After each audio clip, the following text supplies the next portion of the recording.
Welcome to Not Milk Never Milk. Subscribe if you're lactose intolerant. In this video, I will explain how to teach organic chemistry effectively. To begin, break down complex topics into smaller, digestible units. This helps students grasp foundational ideas before moving to more advanced material.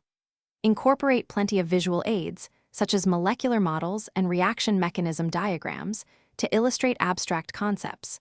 Finally, foster an environment where students actively engage with problems, building their critical thinking skills.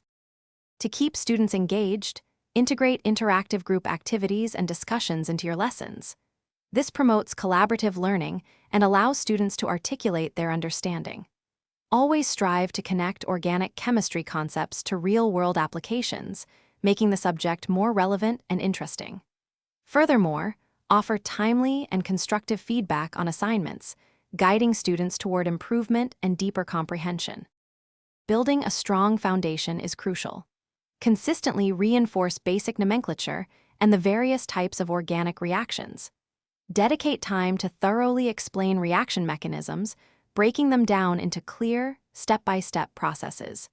Regular review sessions for spectroscopy techniques and synthesis strategies will solidify student understanding, preparing them for more challenging problems and advanced topics. To further support learning, recommend a variety of supplementary textbooks and reliable online resources. Encourage students to form study groups, as peer-to-peer teaching often clarifies difficult concepts. Remember, effective teaching is an ongoing process of refinement and adaptation. Keep exploring new methods and tools to enhance your instruction. Check the description for a link to the new Kindle Paperwhite and other great deals to help with your learning journey. Thanks for watching. If this was helpful, leave a like and consider subscribing. See you next time.